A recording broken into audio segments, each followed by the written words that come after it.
Welcome, everyone, to the Salt Lake City finale of the Monster Energy Supercross Championship, part of the SuperMotocross World Championship.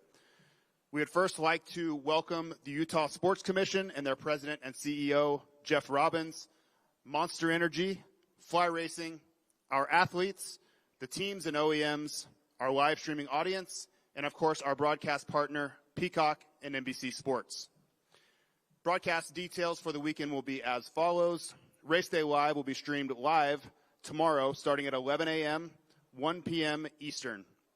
The pre-race show will be live on Peacock starting at 4:30 local, 6:30 Eastern time.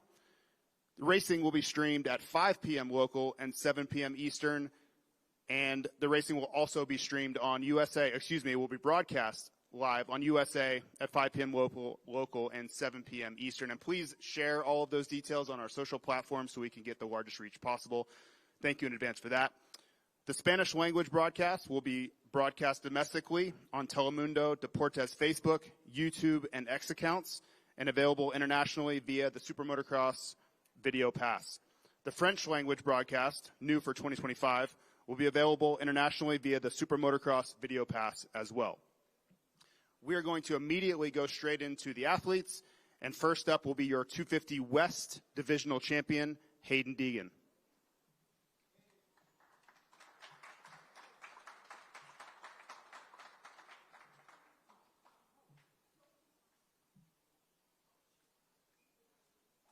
It's okay, you can be on your phone. We won't yell at you.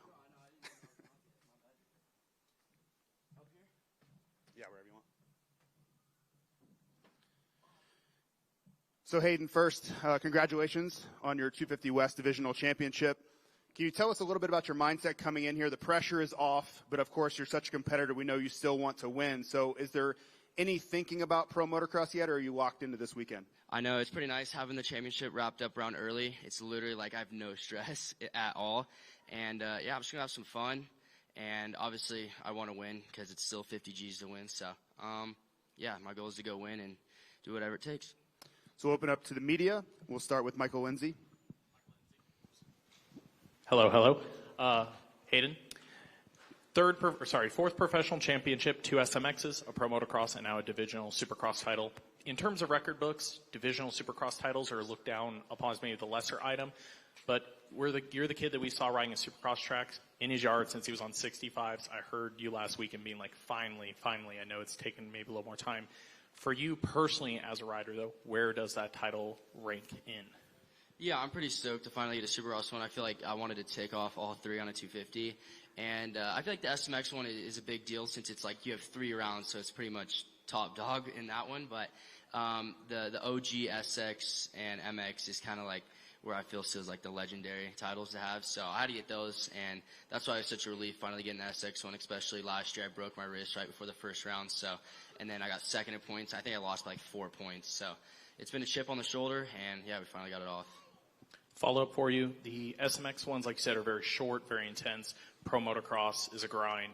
What different lessons have you learned in a supercross championship? What have you learned from this title that you didn't, learn in the other prior ones? Yeah, I think the biggest thing is how consistent you can be. I've been on the podium the last 8 rounds, and that was the main thing, is just every weekend be on the podium, and I figured I could win the championship that way in supercross, and made it work.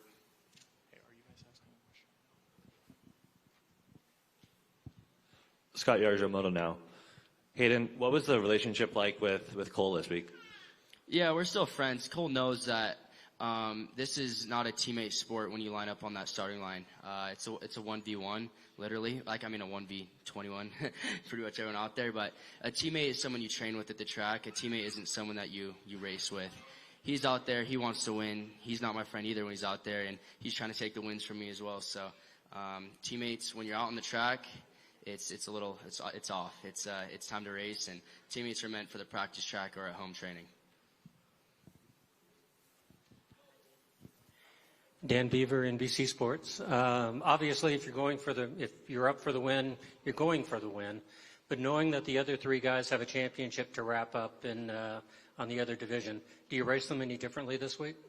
Nah, I'm gonna race them exactly the same, and I'm not gonna be nice or anything to them. I don't really care what they're in, and I want to win. So, like I said, I mean, this weekend or last weekend, I kind of ran it in there on Cole a couple times, let him know I was there. And if you don't get out of the way, then I'm going to do what I do. And I'll do the same thing this weekend, too, if I have to. And it's, I mean, if you're in a championship hunt, that's cool. But I also want to win. Just to follow to that, last year you were the winner of this race, and I think it got overshadowed because there was so much championship talk around this weekend.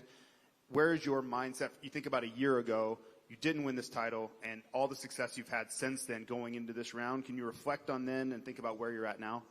Yeah, I feel like last year I was kind of the guy, I feel like I was like Hayden's supposed to win. And when I was at the last round, I kind of wanted to prove a point like I was going to be the top dog coming into outdoors. And that's what I did last year. And I feel like this year I've kind of made, a statement winning the championship that I'm still on top. So I obviously want to come win this round because that would be really cool. Hayden, Clinton Fowler, SMX Insider. Looking forward, you took last year's Pro Motocross title. What does it mean to win that again, and who do you think is going to be your primary competition?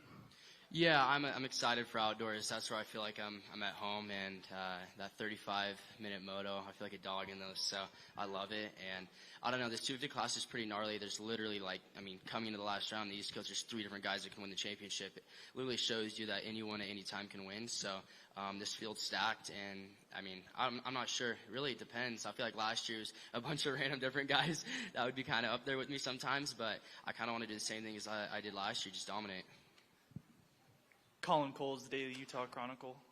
What's it like for you to be out in Utah for this race? And like you said earlier, being relieved of the stress. Going into this race, like, again, 3 riders on the East, going in outdoors. How are you going to manage this week, looking into outdoor season, knowing you have the title in your hands? What are some things that you're looking for? And then being in Utah, how is it to race here? Yeah, Utah is an awesome state. I love it. I'm from California, so not too far, and I've been up here a few times, and I love it when I'm out here. Super pretty, mountains and everything, so it's a good environment, and yeah, I'm excited for the race. I'm sure it's going to get wild because those guys on the East are going head-to-head, so I'm ready to get in the mix. Hey, Alex Gobert, MotoOnline.com. When you think back to the path to this championship, the ups and the downs, what do you reflect upon the most, and what was the real standout moment for you? Yeah, I mean, I just think there's been a few up and downs. I mean, I kind of got the taste of that last year, coming with a broken wrist, crashing at the first round. And I feel like this year's been a whole lot better, just a whole lot more consistent. And I'm just happy I've been able to stay that strong and consistent this whole season and just stay away from major mistakes besides, falling on the start of the first round.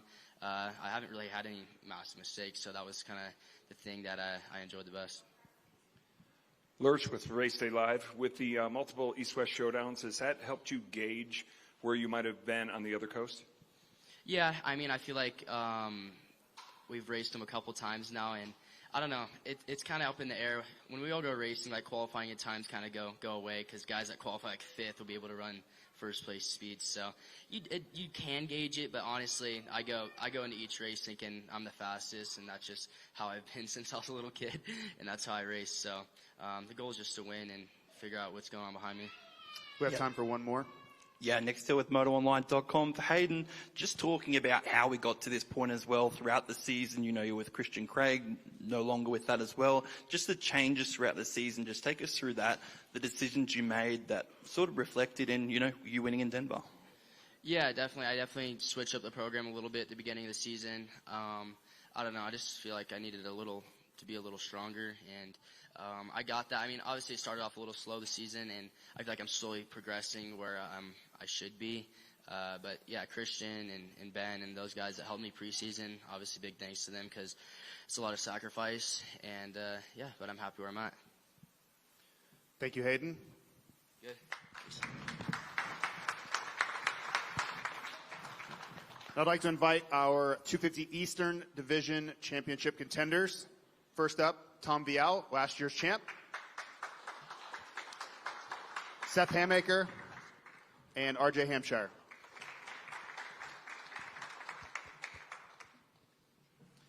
Thank you, guys. We'll start with Tom. You won this championship a year ago. Much different circumstances. You had, I believe, a 15-point lead coming in. This is going to be a dogfight tomorrow night. Can you think about where you were going into Pittsburgh, it seemed like your back was up against the wall a little bit. And how do you feel now, much closer to winning your second championship? Yeah, to be honest, I'm pretty happy to be there. 2 weeks ago, the win was really important for me. I had to do it to be right there, and yeah, like you said, a lot different than last year. I had a nice 15 points gap, and now the goal is, I think, pretty easy. I have to beat those two guys to be able to win the championship. So that's only one thing in my mind, and I'm gonna do everything I can tomorrow to do that. Thank you. We'll open it up to the media. Michael Lindsay from VileMX for RJ Hampshire. RJ, I believe tomorrow night will mark your final 250 professional career race. How's it feel at this point? I mean, you've been in the class a long time. You've accomplished a lot. Is it a feeling of ready to move on, or are you going to really miss it at this point? I mean, it's easy to say you're ready to move on.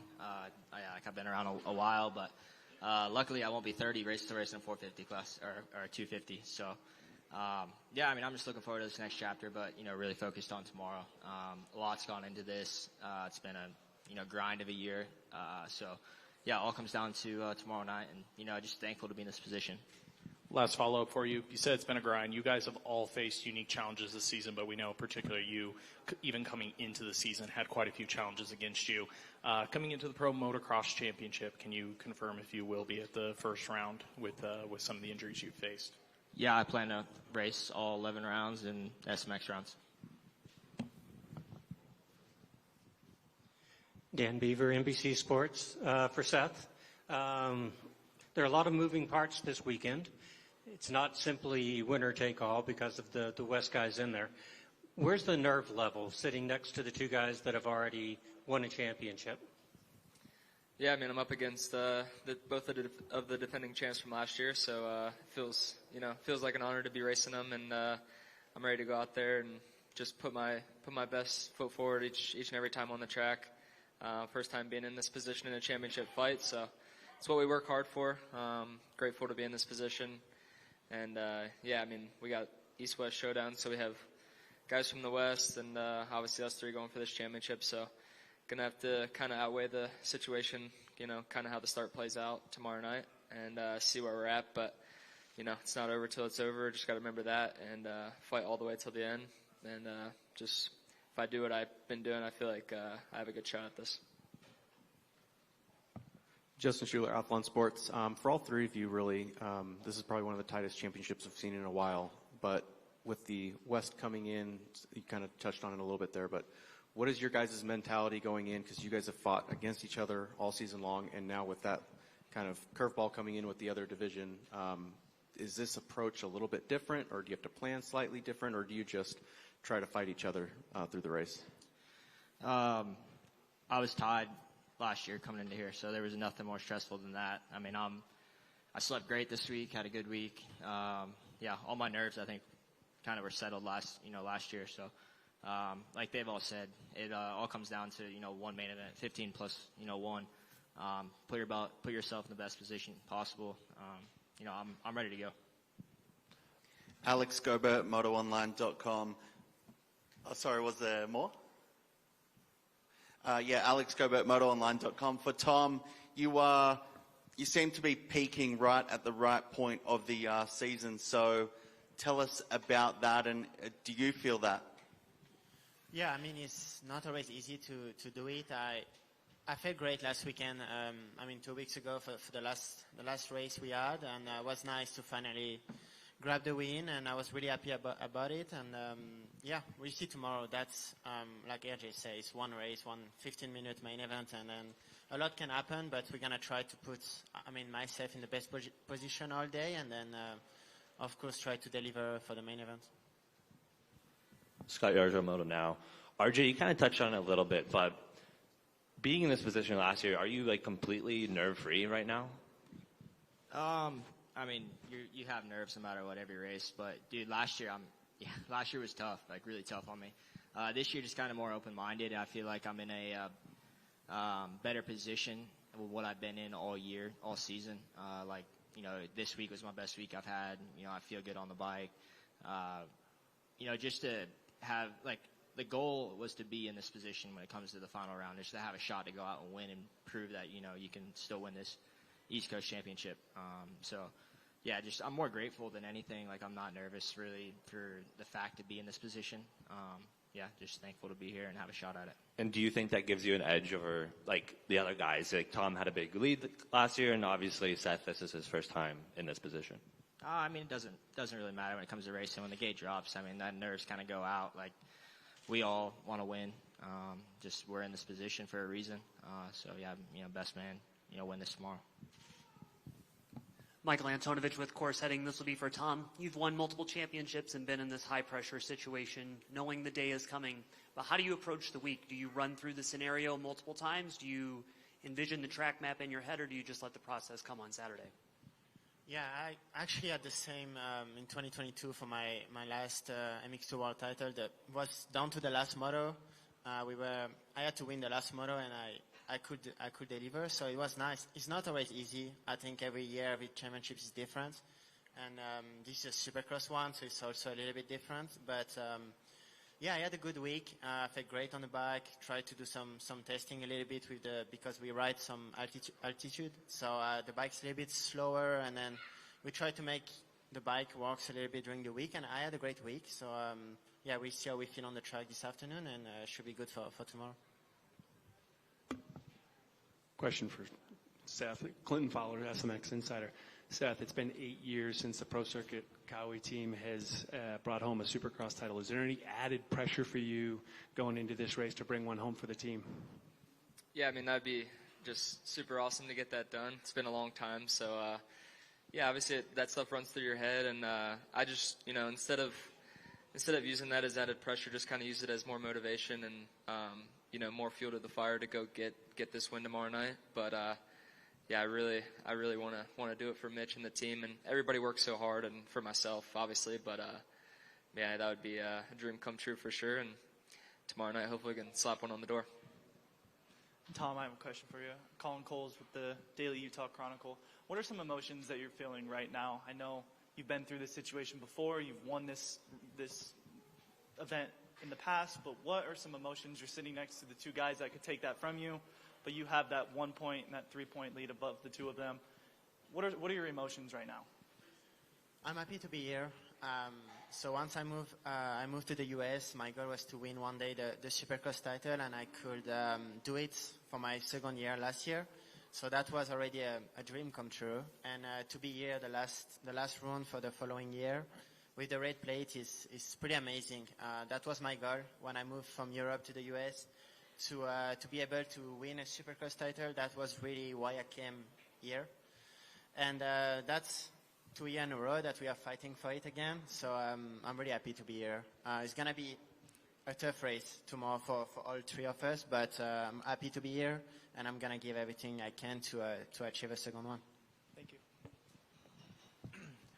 Final one for Seth Hamaker. Seth, your two opposition up there, they have both been at this a long time. They have, as they said, they've both been in a very pressure cooker situation. This is your first time in it. Where you were preseason with injuries in the past and other things, I know every rider has a lot of belief in themselves and they want to race for a championship. So coming into this race, do you feel the same pressure that they probably have? You feel like they talk about feeling in their prior runs? Or is there anything you can fall back on them like, hey, maybe I didn't expect to be here this year. I'm just reveling in the opportunity. How do you balance out the emotions? How do you personally think right now? Yeah, at the beginning of the season, making the move to Florida and, changing a lot in my program, there was, the plan was just to kind of get through the season healthy and just build on each round. And here we are at the final race, have a shot at the championship, which, you always expect to be in this position, or like you want to be in this position, but you don't know when the time will come. But here we are now, and, this is the position. And I feel like, these guys have been in some, championship battles, and each of them have, the record to show for that. But, for me being my first time, I'm just going to go out there and, try to win the race really, and just not try and overthink anything. Because, if I thought I'd be in this position at the beginning of the season, I don't know if I would have thought I would be. So, it's just cool to be in this position. We work hard for it, and maybe not as much pressure, but I put a lot of pressure on myself to get this done. And one race to do it. We came this far, so going to give it everything I have. Sorry, one little follow-up. Any words of wisdom from Mitch this week or a funny comment? Nope. Just, yeah, he believes in me, and the whole team does, everyone around me. So just with that, I feel confident and with everything in the program. So I'm just excited to go out there and see what I can do. Thank you, gentlemen. Congratulations on a great season, and good luck tomorrow evening.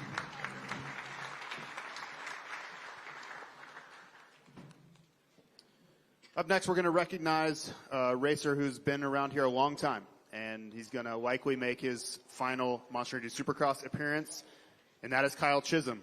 Kyle, please come up.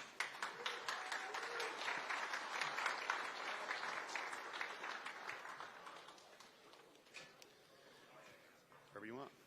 So, Kyle, I have a question for you. If you had to grade which is more important, is it going to be going out on a strong note tomorrow night, or would it be passing Nick Way and I for the most combined LCQ wins? Because we're all tied at 14 between 250 and 450. Yeah, for sure the LCQ is the most important. That's what I suspected. I gotta take you down. Seriously, though, you think about, a couple of decades of racing, this championship, and it's hard to really combine all that into one thought. But when you're going through those final laps, and we've seen Phil Nicoletti attempt to retire a couple of times, Adam Cincerolo here a year ago. What do you think your emotions are going to be like when this is all concluded? Honestly, it's mixed. Like, I've had that all year. Like, it's like some relief, right? It's been a long time of racing, and sometimes you out there and you see the whoops and you're like, I'm definitely scared to go through those things, but it's my job and I have to. So some of those things I won't miss that much of, like, it's just mixed. Some relief, happiness, sadness. I'm going to miss it. Like I said, I wish I could race forever, but obviously I can't. So, yeah, just mixed emotions. Open it up to the media. Michael Lindsay, Valmex. Kyle, our sport is super unique in the fact compared to maybe like a stick and ball sport where your career can be ended when somebody, they choose not to re-sign you, put you on a team. Racing, I mean, you could literally do what Phil does and just keep finding a different country to race in or go buy your own bike and race next year. And I've asked a few riders this, the fear of missing out is unique. Our sport, because you have so much power to basically go back out and line up.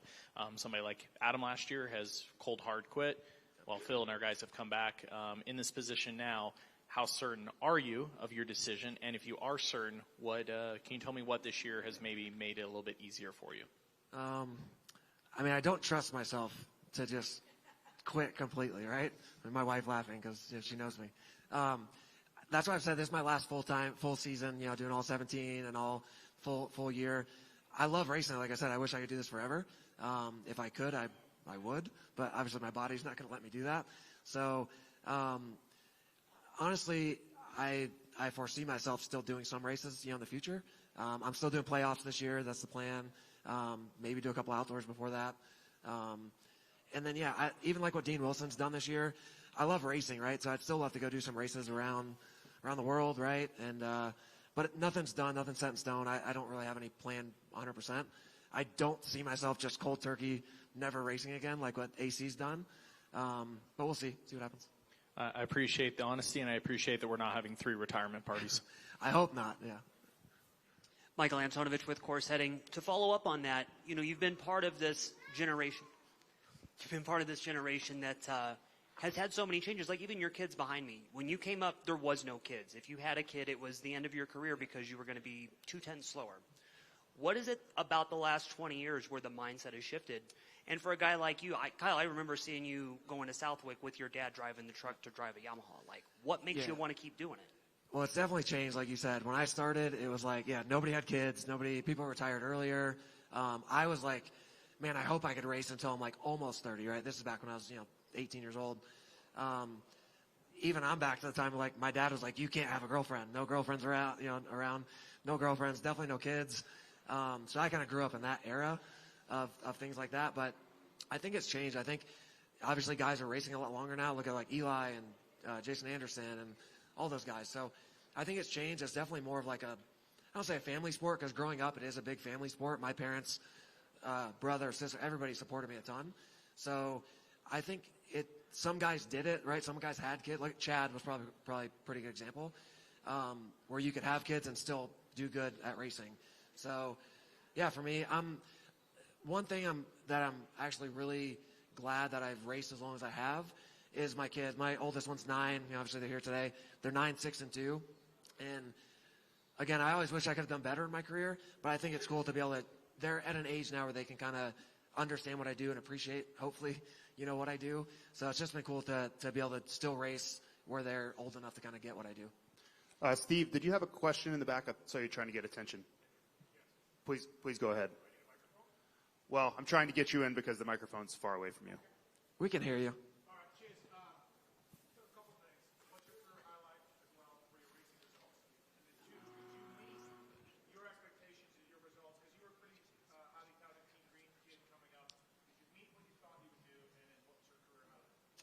Yeah, honestly, results-wise, no. I wish I did better. Like I said, I always wish I had done better. Growing up as an amateur, I, won not the most by any means, but a lot of championships, whatever. And a million people could say the same thing, but a lot of injuries at bad times, right? Like bad timing in my pro career. But it's part of it, right? That's just what we deal with. So with that said, I feel like I think I'm proud of whatever is that even dealing with a lot of that stuff, injuries, not having rides sometimes, doing racing on my own, I'd say that's what I'm most like. What I'll look back and be most happy or proud of is just never, not giving up when it would have been easy to just kind of throw in the towel and be like, oh, I'm done, I'll do something else. So, like I said, I love the sport. I'm a fan of the sport. I love what I get to do.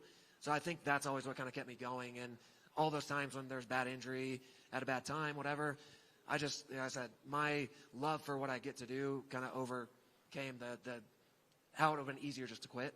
As far as highlight goes, I guess in the U.S., getting a career number, things that you wouldn't think maybe, because I don't have the championships and the race wins, right? But getting a career number back in 2010, I think it was, I had a great year, came off a big injury, and it was a good year for me. And then the other thing was just being in opening ceremonies. Back then, too, not like the last few years I've kind of, I want to say, lucked into opening ceremonies. Some guys injured, so they got to, get more guys out there. But back in like 2010, 11, 12 time, being in opening ceremonies, I remember as a kid going to Atlanta Supercross because we never had Florida Supercrosses besides Daytona, and like hearing, Jeremy McGrath and all those guys getting their name called out was like, dude, that would be so cool one day. So that, as dumb as it sounds, being in opening ceremonies, being like at that point in your career, was a pretty big milestone for me. With the amount of years that you've had on a bike, I'm sure you've made some decisions that were good, some that were bad. Yeah. If you could give the cliff notes to these amateurs, the SMX next kids coming up, what would be some of the key things that you would tell them? We'll be here all day, but definitely a lot of, I don't say regrets, but like you learn lessons, right? And I think the reason you don't regret them, at least for me, is as long as you learn something from the mistakes, right? Because nobody's going to be perfect. But man, like I said a minute ago, you see so many kids coming up with so much potential, and within a few years, you're like, oh, whatever happened to that guy? Like he quit, maybe he didn't get a ride, so he quit and just went and got a normal job. For me, my love of my drive and wanting to do good and loving what I did is what kind of kept me going. So I'd say the kids coming up, man, just if things aren't going your way, a lot of kids have injuries and they lose their ride and then, they disappear. Man, if you want it bad enough, you're going to find a way to do it. So that's kind of what I had to do quite a few times. So I think, just don't give up. If you believe in yourself and you want to do it, you got to make it happen.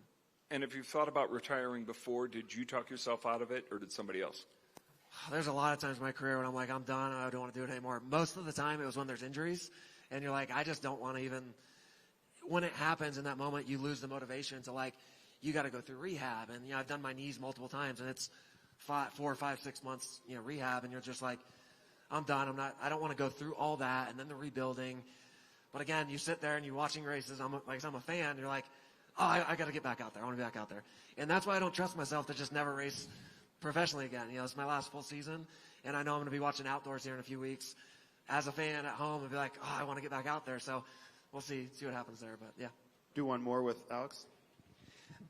When you are Alex Gobert, MotoOnline.com, you are recognized for your development type role as well, and obviously with the Twisted Tea Suzuki team. What's your thoughts on, in the future, potentially there being reserve rider type roles in the sport, developments, maybe fill in riders and be ready to go if injuries strike or that kind of thing? Yeah, I mean, I think JGR kind of did that with Phil back, a few years ago. I mean, I think it's a good thing. Obviously, our sport, unfortunately, we do a lot of races and we don't have a lot of time off. And sometimes those injuries just compound for some guys, and you see a lot of guys, like right now, a lot of guys out. I think it depends on team. It's probably a unique situation, though. Do the teams need another rider out there, sponsor obligations and stuff? But for me, I enjoy testing, developing bikes. I feel like I'm sensitive to, feeling on the bike, so I think that's what kind of makes me good at, whatever you're going to call it, at doing that. So I think it's good. Again, depending on the team, if they would need something like that. But yeah, I think it's something that could be useful. Thank you very much, Kyle. Congratulations on a great career.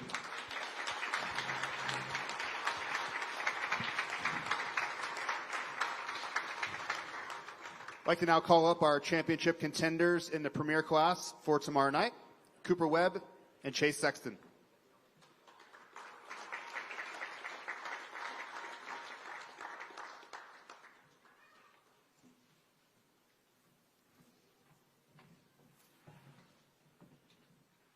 First question for Cooper.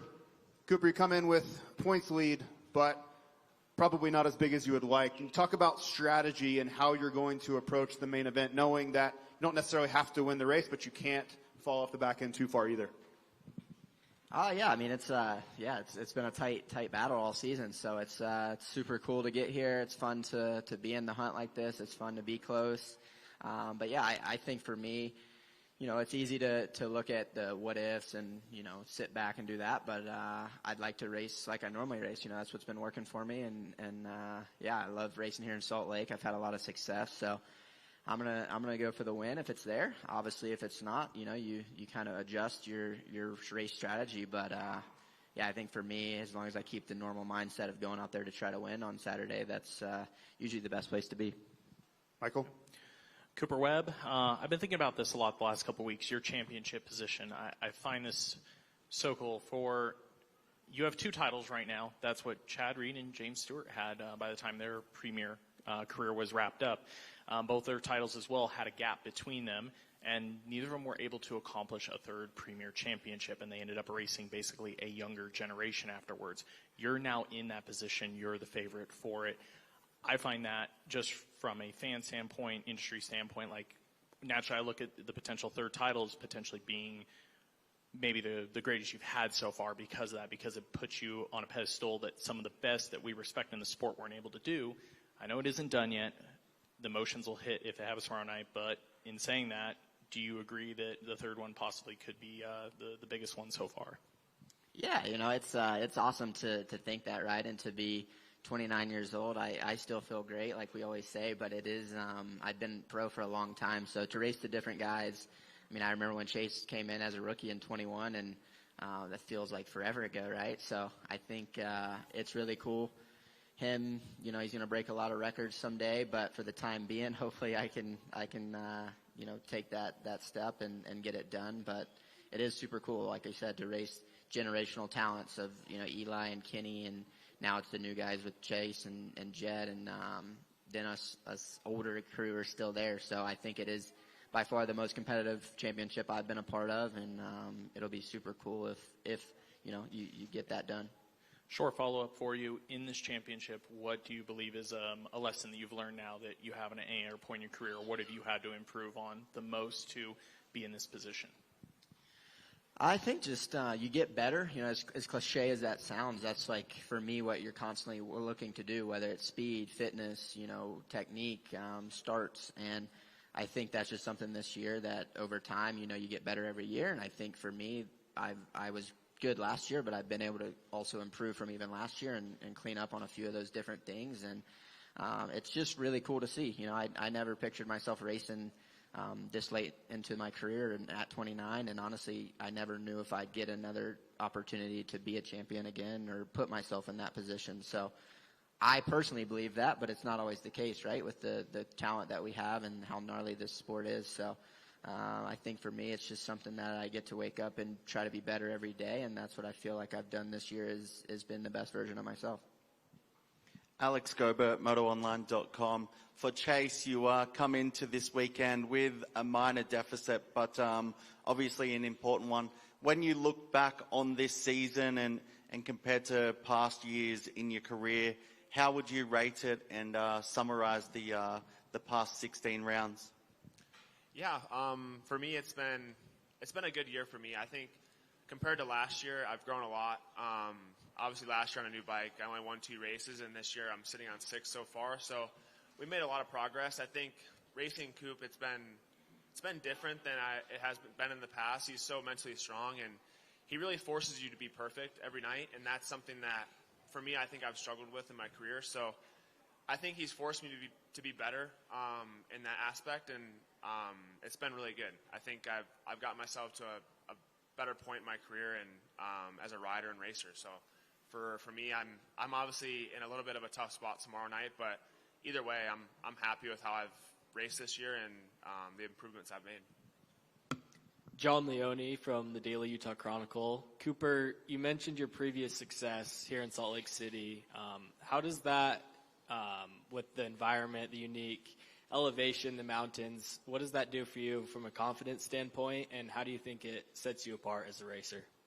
Yeah, like you said, I'm stoked to be here. It's one that, like I said, I was one of the guys that got to race here in the 2020 stunt. We were here for those 7 races, and every year we've raced here, I've always enjoyed racing here and loved Salt Lake, the town. It's a super awesome place. I have family here and friends, so when you come to certain stadiums that you just vibe with, and this is definitely one of them that I've had a lot of success and enjoy racing at. So yeah, weather looks great, and I think it's going to be a super fun weekend.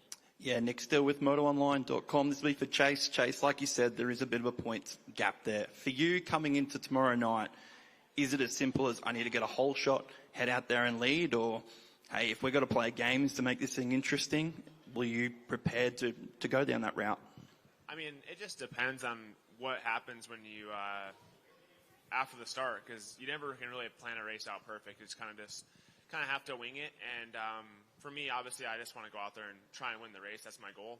So yeah, as of right now, just do my thing and see where the cards fall. But it's racing; anything can happen. But like I said, I'm going to need help tomorrow night to win. So we'll see what happens. Scott Yarjo, Moto Now. Chase, I think we were pretty close, 1 win away in Pittsburgh specifically from being a totally different scenario with you being 3 down. Do you reflect on that and have any regrets earlier in the season with mistakes or crashes when you think about the points deficit right now? I don't really look at Pittsburgh as one of the races where, obviously, if I would have won it, it would have been a little bit of a different story. But I think the middle of the season, I put myself in a must-win situation coming into the last 5, and I think I lost a lot of points in the middle of the season. So I would have to say if I had to pick a certain part, it would be then when I was having those I was in a hole and I had to kind of dig myself out. So wish I could have done that sooner, but it is what it is, and hindsight's always 20/20. So for me, I think you can't really just look at Pittsburgh. It was a good race. We raced hard, and I feel like I rode well. So can't hang my hat on that. Just more disappointed with the stupid stuff I was doing in the middle of the season. But like I said, it is what it is. Dan Beaver, NBC Sports, sticking with Chase. Can you contrast the 2 championship battles, chasing Eli, chasing Cooper? But things changed so dramatically in the first championship. This time it's been much more of a grind. Does that factor into how you ride? Does that factor into any of the decisions that you make? Yeah, I think this one, I mean, they're all so different. Even outdoors with Eli, outdoors last year, Supercross in 23. They've all been unique, and I think, like I said, this one is different because I think Coop puts you in a position where you have to be perfect, and he's not going to make a mistake. He's going to sit there, and if the win's not there, he's going to get second. If the win's there, he's going to win. So it's kind of a situation where I've had to put myself in a spot to win races, and there was no gimmies. So I think that's cool, and that's what you want as a racer. You want to have a straight-up competitor and not have somebody that's going to roll over. So I like that, and I think, like I said, it's made me a lot better this year. And specifically in the last 5 or 6 races, I've been in a better spot. But all year, it's been a grind, and I think that's something that, for me, even going later in my career is going to help me a lot and something that I can use to my advantage. Clinton Fowler, SMX Insider. Coop, you mentioned you've battled Eli Tomac, you've battled Kenny Roxon, Jet Lawrence, Chase Sexton. Can you talk to me about what it's been like to battle against Chase this year relative to those guys in the past? Yeah, I think like Chase keeps saying, it's been it's also put me on my toes, right? Where you have a guy that has really executed well throughout the season, and especially as of late, right? It's put me at a vulnerable position sometimes where he has the speed and the ability to put me up against the wall a little bit. So with that being said, I think it has been unique, right? Like the last one was with Kenny, and then Eli before that, and obviously Jet too. But it's once again it's hard because I feel like this truly is the best I've ever ridden, and sometimes even that isn't enough to win the race or be a second sometimes or third. So it's just super special. I think, like I said, when I look back on everything, this has been the hardest as far as like physically, mentally, emotionally, all like that. Like just putting yourself at that every night. I think I alluded to before, like there was races at least in 21 or even before that where you could have an off night and still kind of be on the podium. And with the way the sport is now, it just doesn't go that way, right? So yeah, I think, like I said, it's going to be special one day when these guys, him and Jet, blow by my numbers. But for the time being, it's super cool to say I raced, in my opinion, the best in the world for the last 10 years. Michael Antonovich with Course Setting. This will be for both of you. And Cooper, it kind of piggybacks off of what you just finished up with. Last weekend, I got to watch both of you guys roll out of the semi and just the way you went about things. You getting on the bike after Peanut gets it off the stand. Somebody said something and you said lock in. Corey hit the starter button on your bike. Your dad came over and said something to you and Jade. To see that up close is incredible. For you guys to live in that moment, what of the season will you remember of those times like that 20 years down the line? Like when you talk about that stuff, Cooper, what is that time for each of you? I think that's just the competitiveness, right? I've been a lot more relaxed before with other competitors, so I think that's where it is. Like it's truly, you have to put yourself in a position of like war, right? Like you're headed to war, and that's how it's been every race this year, especially early in the season when you're fighting for every position. I mean, I remember my bad race was A2, and I rode as great as I could, and it was 8th place, I think, right? And so it's a gnarly sport, man. To wake up every day, put yourself at the top of the sport, and grind, and physically, mentally, emotionally, you're always dealing with something. So pushing your body to the limit there and staying focused every weekend is it's not easy to do. So I think when you do get these wins and at this point even podiums, it's like, man, you really kind of have earned them straight up. So yeah, I think that's what I cherish the most, right? Is it's not easy, right? If it was easy, there'd be 200 champions in the world. So I think that's what makes it super special when you are able to perform at the highest ability and get race wins and ultimately win championships.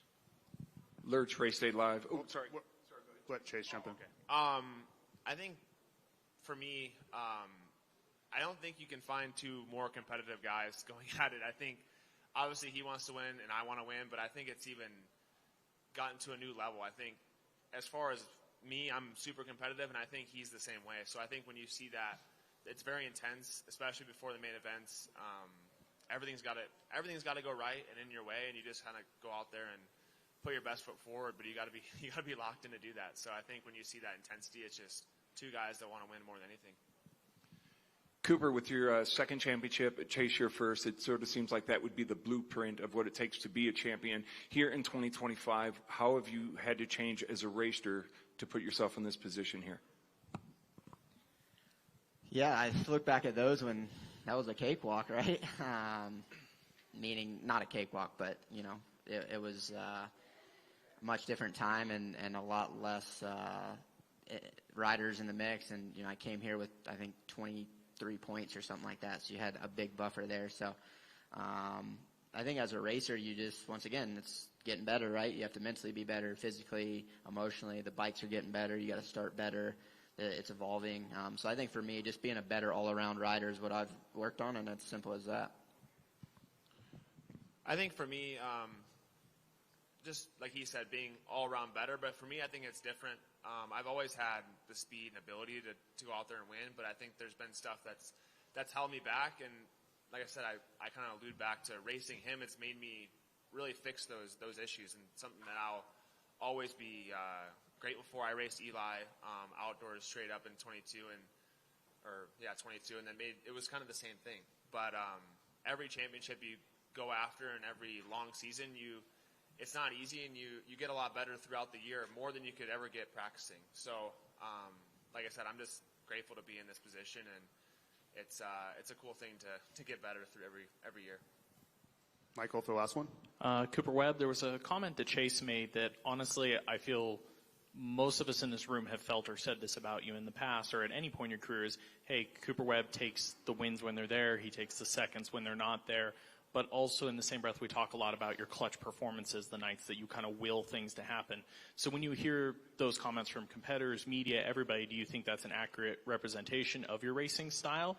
Or do you ever think to yourself, like, man, some of those nights, like, I really do have to force the issue, and I don't know if people appreciate that at times. Like I said, Jason, I know me as a caller, I know we've all pretty much have said that at some point, because that's kind of just a default that people think of you. Yeah, I think it's a unique position, right? Like you said, I'm not no flashy or always going to be the fastest guy, but I think it's always a compliment hearing, good things like that, but it's the same way, right? Like, we all have our strong points, and I do think that's one of mine is to be able to handle pressure and perform, when the time is needed to perform and step up when you need to step up. So that's something that, I feel is an accurate assessment that I have for the majority of my career been able to do, and it's a cool feeling, right? There's times I wish, though, I had the raw, talent or speed of this guy next to me, right? But I think that's what also has made me step up on the other end is, there's some nights where you go to the gate like, hey, I'm probably in a position to not win, and I almost tricked myself into never thinking that, right? Like, I don't ever go to the line thinking that anyone can beat me. So that's a good thing I have going on my side, and hopefully I take that with me for as long as I can. Thank you both. Good luck tomorrow night.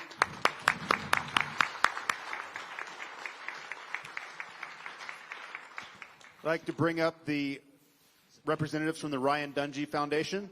It'd be Lauren Kennedy, Ryan Dungey, and Matthew O'Shea. Thanks, guys. Hey guys, thank you. Thanks for having us up here. We got a check we'd like to present to the St. Jude campaign, Love Moto, Stop Cancer. As many of you know, the Ryan Dungey Foundation has partnered with KTM, and each and every year we give these KTM juniors a fundraising page, and they raise a lot of money. They do an incredible job. I'm really proud of them for not just being good on the track, but off the track as well, and giving to these causes. But they got a big check they'd like to present. I'm going to let them flip it over and present it. One of you guys want to say the numbers? No? All right, go ahead. It's $12,247. And good job. And to date, I should say, these guys have raised, all the KTM juniors have given a total of $69,000 to St. Jude. So pretty incredible. Really proud of them, and really setting using their platform and resources for the good as they grow. So thank you. Thank you. Appreciate it. Thank you, guys. Appreciate it. You guys are awesome. Great job, Ryan. Great job to the foundation. A couple of notes there as well. Just a reminder on the 4 initiatives there. You can text the word SUPER to 785-833 as part of the Texted Donate campaign. The auction is still live, the St. Jude auction. There are 250 unique items, and you can go to supercrosslive.com/St. Jude to bid on those until Monday night. The Ken Roxon race bike hat, has been a winner. It will be announced tomorrow. So that's been a great program to watch all season long. It is actually Ken Roxon's race bike, so that is a pretty amazing thing there. And yesterday, the Rocky Mountain ATV-MC golf tournament raised $130,000 for St. Jude. So those are the 4 initiatives we wanted to make a reminder of.